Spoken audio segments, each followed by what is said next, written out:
mas-uuliyiintan ka socday wasaaradda beeraha dalkeena Soomaaliya iyo xubno ka tirsan guddiga beeralayda Soomaaliyeed iyo aqoon-yahano ayaa maanta waxa ay kormeer ku tageen xarunta wasaaradda beeraha oo ku taala degmada Hodan ee gobolka Banaadir dugsigii beeraha ee dawladda Soomaaliya oo isagana ku yaala deegaanka Carbiska ee gobolka Shabeellada Hoose iyo beertii tijaabada ee dawladda Soomaaliya oo muddo 24 sano ay gacanta ku hayeen ganacsato beeralay Soomaaliyeed oo ku beertay dalagyada kala duwan ee ka soo wadankeena wafdigan uu horkacayo kusimaha wasiirka ahna wasiir ku-xigeenka wasaaradda beeraha xukuumadda Soomaaliya mudane Cabdicasiis Saalax Carmaan ayaa waxa uu mid u galay qeybaha kala duwan ee ka kooban tahay xarunta wasaaradda beeraha oo xilligan ka muuqato burbur xoogan qeybaha ay ka kooban tahay dhismaha wasaaradda beeraha ayaa warbaahinta iyo wasiir ku-xigeenka ahna kusimaha wasiirka u sharaxay aqoon-yahan Abuukar Maxamed Axmed dhulkii biyaha meeshan markay degeenna waxay ku qaban jireen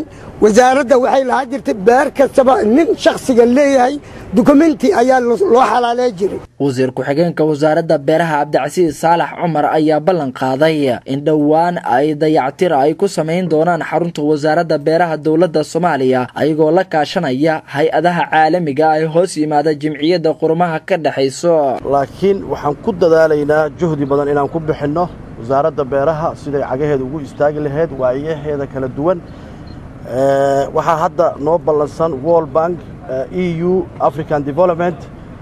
qadar sidoo kale mas'uuliyiinta ayaa waxay indheeyeen dhismaha xarunta dugsigii sare ee beeraha dawladda Soomaaliya oo ku yaala deegaanka Carbiska iyadoona xilligan ay degan yihiin dad shacab ah waxa uu ballan qaaday kusimaha wasiirka ahna wasiir ku-xigeenka wasaaradda beeraha dawladda Soomaaliya in ay soo celin doonaan heekalkii dugsigaasi uu lahaa ayna wasaaradda beeraha xooga saari doonto nooleynta xarumihii wasaaradda ee ku burburkii soo maray dalkeena Soomaaliya waxaan sugaysaa u malaynaa howl aad iyo aad u fara badan marka waxaan ku bixin doonaa insha Allah juhdi weyn inaan soo celino tababarkii dugsiga beeraha oo ahaan jirtay bari samaadkii hadduu Ilaahay yiraahdo dhinaca kale mas'uuliyiintan oo horkacayo wasiir ku-xigeenka wasaaradda beeraha ahna kusimaha wasiirka ayaa sidoo kale waxa uu kurgalay xaaladda beeralayda Soomaaliyeed ee ku nool duleedka degmada Afgooy ee gobolka Shabeellaha Hoose waxa uu kulamo la qaatay guddiga beeralayda Soomaaliyeed waxa uu ka dhageystay cabashooyin ay u soo gudbiyeen wasiir ku-xigeenka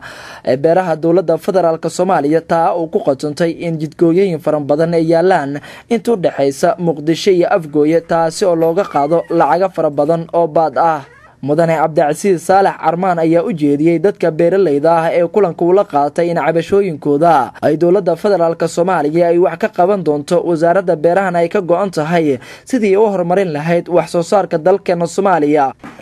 hadda hay'ado badan noo ballan qaaday in beeralayda ay naga saacidaan dhibaatada beeralayda maanta calaykum asalaam waraxmatullaahi oo maanta beeralayda dhibaatada haysato ay gacan ugu siiyaan oo sidii looga bixi lahaa dhibaatada kubcinta beeraha kor u qaadista beeralayda marka juhdi badan aan ku bixinaa insha Allah tacaala waana dadaalaynaa ugu dambeyntii wasiir ku-xigeenka ahna kusimaha wasiirka wasaaradda beeraha dawladda federaalka Soomaaliya ayaa waxa uu kormeerkiisa ku soo gabagabeeyay beertii tijaabada ee dawladda Soomaaliya oo lagu tijaabin jiray miraha kala duwan ee ka soo go'a beeraha wadankeena oo haatan gacanta ay ku hayaan ganacsato beeralay ah wasaaradda beeraha ee dawladda federaalka Soomaaliya ayaa muddooyinkii ugu dambeeyay waxa ay dadaalo ugu jirtay sidii kor loogu qaadi lahaa wax soo saarka dalkeena Soomaaliya waxa ayna kulamo la qaadanaysay beeralayda Soomaaliyeed ee ku sugan gobolada Shabeellaha Hoose iyo Shabeellaha Dhexe tani waxa ay qayb ka tahay dadaalada dawladda Soomaaliya ay ugu jirto wax soo saarka dalkeena Soomaaliya oo loo iibgan jiray suuqyada caalamka Cabdirashiid Nuur Ibraahim telefishinka qaranka Soomaaliyeed duleedka degmada Afgooy Shabeellaha Hoose